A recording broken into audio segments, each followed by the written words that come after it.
मधु। So friends, आज इस video में हम डिस्कस करेंगे हाउ टू मेक नोट्स। मतलब नोट्स क्या होते हैं, नोट्स क्यों बनाते हैं और हमें नोट्स कैसे बनाने चाहिए। नोट्स बनाते टाइम हमें किन किन बातों और पॉइंट्स का ध्यान रखना है, और साथ ही साथ मैं आपको अपने नोट्स भी दिखाऊंगी, क्योंकि पिछले साल मैं 10th क्लास में थी, तो मैंने 10th क्लास में कैसे नोट्स बनाए और कैसे अपनी नोट्स की हेल्प से मैंने 96.5% स्कोर किए।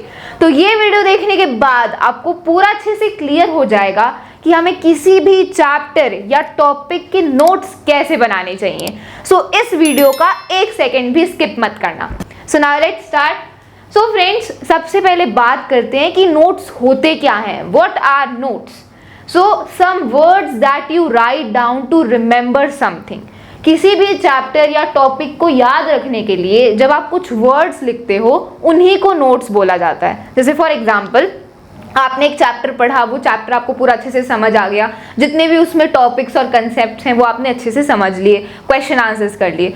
उसके बाद जब उस चैप्टर को आप अपने तरीके से बहुत ही कम वर्ड्स में डिफाइन करोगे, उसे लिखोगे, दैट आर कॉल्ड नोट्स। ठीक है, अब हम नोट्स बनाते क्यों हैं? Why we should make notes of each and every chapter?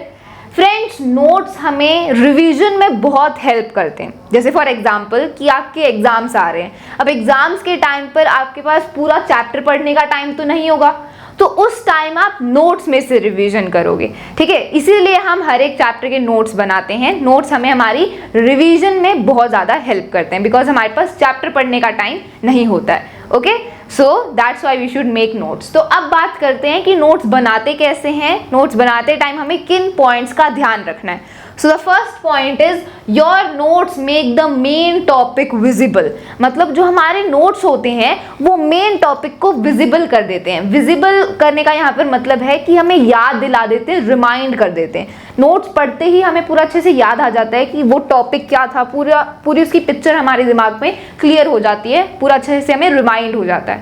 तो जो हमारे नोट्स होते हैं वो मेन टॉपिक को विजिबल कर देते हैं, हमें रिमाइंड करा देते हैं।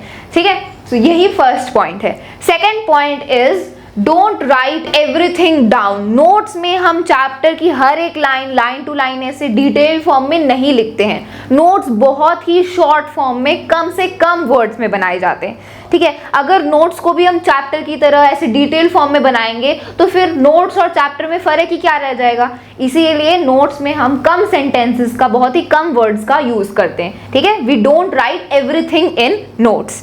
अब अगला पॉइंट है use flow charts and drawings. Notes को अंडरस्टैंडेबल बनाने के लिए आप फ्लो चार्ट्स और ड्राइंग्स का यूज कर सकते हो। जैसे फॉर एग्जांपल, अगर हम चैप्टर नंबर 1, साइंस का जो हमारा चैप्टर नंबर 1 है, केमिकल रिएक्शंस एंड इक्वेशंस, उसमें हमने टाइप्स ऑफ रिएक्शन की बात करी थी। तो 4 टाइप के रिएक्शंस होते हैं, तो उन 4 टाइप के रिएक्शंस को आप एक फ्लो चार्ट से रिप्रेजेंट कर सकते हो। जैसे फॉर एग्जांपल, आपने सबसे पहले हेडिंग लिखी टाइप्स ऑफ रिएक्शन, तो सबसे पहले हेडिंग में हमने लिखा types of reaction, and then आप फ्लो चार्ट बना के एरो से रिप्रेजेंट कर सकते हो चारों टाइप के रिएक्शंस को। तो फर्स्ट एरो आपने ऐसे डाली and first type of reaction लिखा विच इज कॉम्बिनेशन रिएक्शन।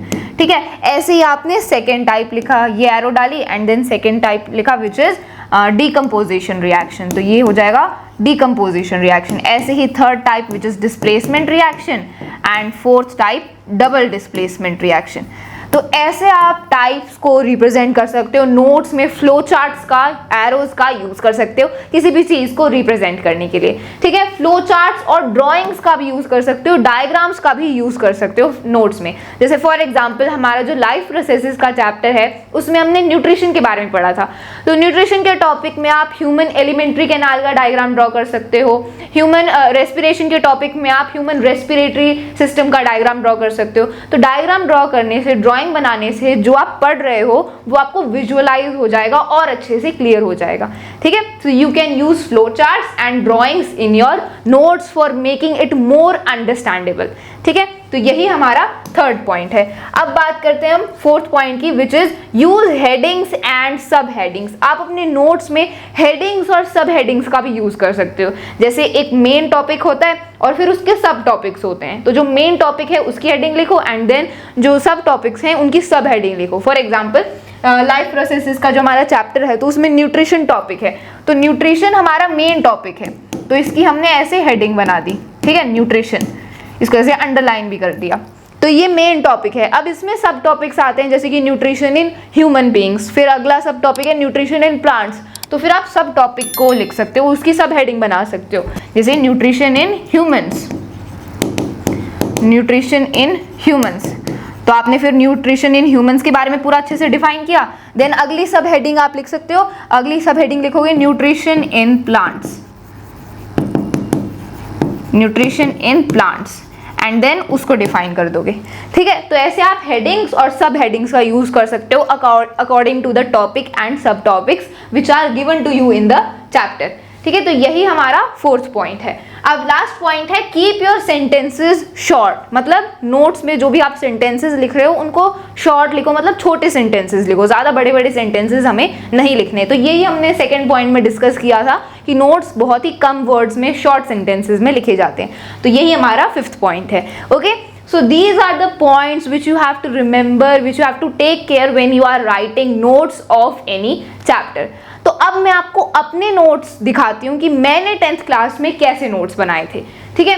तो ये चैप्टर नंबर 2 है हमारा, एसिड बेसिस एंड साल्ट, इसके मैंने यहाँ पर ऐसे ये नोट्स बनाए थे, ठीक है। तो मैंने सबसे पहले हेडिंग लिखी science chapter number 2 acids bases and salts, then मैंने लिखा नोट्स, एंड फिर मैंने एसिड्स के टॉपिक से स्टार्ट किया। तो एसिड हमारा मेन टॉपिक है तो इसको मैंने ऐसे अंडरलाइन कर दिया। तो आप अलग अलग चीज़ों का यूज़ कर सकते हो, आप बॉक्स का यूज़ कर सकते हो, अंडरलाइन कर सकते हो हेडिंग को, ठीक है। उससे इजीली आपको अंडरस्टैंड हो जाएगा कि क्या टॉपिक है और क्या उसके सब टॉपिक्स हैं, ठीक है। तो एसिड्स की सबसे पहले मैंने कुछ प्रॉपर्टीज लिखी। तो first property is taste sour, तो जो एसिड का टेस्ट होता है वो सॉर होता है। अब सॉर ये जो वर्ड है इसका मीनिंग कभी कभी हमें याद नहीं आता है, तो यहाँ पर मैंने ब्रैकेट में उसका हिंदी में मीनिंग लिख दिया। सॉर का हिंदी में मीनिंग होता है खट्टा, मतलब एसिड का जो टेस्ट होता है वो खट्टा होता है। तो ऐसे ही आप अपने नोट्स में हिंदी वर्ड्स लिख सकते हो। अगर आपको किसी वर्ड का मीनिंग याद नहीं आता है, समझ नहीं आता है, तो उसके आगे आप ब्रैकेट में उसका हिंदी मीनिंग लिख सकते हो, क्योंकि नोट्स आपकी अंडरस्टैंडिंग के लिए होते हैं, आपके समझने के लिए होते हैं। तो अगर आपको कोई चीज़ ऐसे डिफिकल्ट लग रही है तो उसके आगे आप उसको हिंदी में भी लिख सकते हो, ठीक है। नोट्स किसी को दिखाने के लिए नहीं होते, वो आपकी खुद के पर्सनल होते हैं, आपकी अंडरस्टैंडिंग के लिए होते हैं, ठीक है। देन अगली प्रॉपर्टी ऐसे में लिख दी turns blue litmus to red.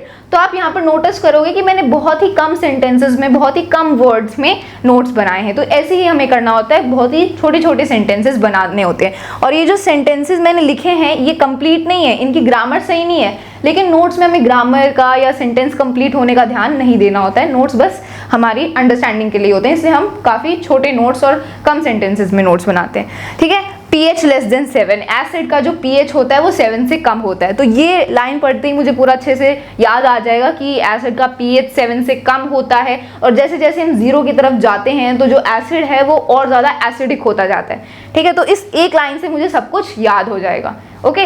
ऐसे ही मैंने यहाँ पर इसके बारे में लिखा है दैट जितने ज़्यादा H+ आयंस होते हैं उतना ही जो एसिड है वो स्ट्रॉन्ग होता है। तो मैंने इसको 2 लाइन्स में पूरा समराइज कर दिया that more H+ ions is equal to strong acid, less H+ ions is equal to weak acid. मतलब ज़्यादा H+ आयन तो स्ट्रॉन्ग एसिड और कम H+ आयंस हैं तो वीक एसिड। तो ऐसे आप अपने तरीके से किसी भी चीज़ को रिप्रेजेंट कर सकते हो समझने के लिए। फिर यहाँ पर मैंने कुछ एसिड्स के एग्जाम्पल लिखे हैं, एंड ये एक इंपॉर्टेंट पॉइंट था that if in an aqueous solution of acid, अगर एक एसिड के एक्वस सोल्यूशन में एसिड ज़्यादा और वाटर कम है तो वो एक कंसंट्रेटेड सोल्यूशन है, और अगर एक एसिड के एक्वस सोल्यूशन में वाटर ज़्यादा है और एसिड कम है तो वो एक डाइल्यूट सोल्यूशन है। तो ये एक इंपॉर्टेंट पॉइंट था जिसको याद रखने की ज़रूरत थी, इसलिए यहाँ पर मैंने इसको स्टार डाल के इसको ऐसे लिख दिया, ठीक है। तो ये मैंने एसिड्स के बारे में ये नोट्स बनाए, तो ये एसिड्स के नोट थे। अब आगे ही मैंने ऐसे ही बेसिस के नोट्स भी बनाए हैं। तो सेम बेसिस का भी मैंने ऐसे ही बनाया है। सबसे पहले मैंने हेडिंग लिखी, उसको अंडरलाइन कर दिया, फिर उसकी कुछ प्रॉपर्टीज लिखी। The first property of basis is test bitter, मतलब बेसिस का जो टेस्ट होता है वो बिटर होता है। अब बिटर का हिंदी मीनिंग भी मैंने उसके आगे लिख दिया कड़वा, तो मतलब बेस का जो टेस्ट होता है वो कड़वा होता है। तो ऐसे ही आप किसी भी वर्ड का मीनिंग हिंदी में उसके आगे लिख सकते हो। फिर ये सारी प्रॉपर्टीज़ हैं, जैसे मैंने एसिड का नोट्स बनाए थे वैसे ये बेसिस के हैं, ये एग्जांपल्स हैं एंड ये रिएक्शन है of base in a water solution, ठीक है। So these are the notes of bases. So ऐसे आप किसी भी चैप्टर के या किसी भी टॉपिक के नोट्स बना सकते हो। और फ्रेंड्स, आपको अपने नोट्स खुद बनाने चाहिए, क्योंकि जब आप चैप्टर को समझ के, किसी भी टॉपिक को समझ के खुद नोट्स बनाओगे तो वो बेस्ट होते हैं। और अगर आप नोट्स बनाने में मेरे नोट्स की हेल्प लेना चाहते हैं तो वो भी आप ले सकते हैं, क्योंकि मैं हर एक सब्जेक्ट के, हर एक चैप्टर के नोट्स आपको प्रोवाइड कर रही हूँ। So you can take the help of my notes as well. Okay, so that's all for this video. हमने इस वीडियो में पूरा अच्छे से डिस्कस किया कि नोट्स क्या होते हैं एंड नोट्स कैसे बनाते हैं। सो आई होप आपको ये वीडियो यूजफुल लगा होगा। अगर आपको ये वीडियो यूजफुल लगा then share it with your friends. Thank you so much.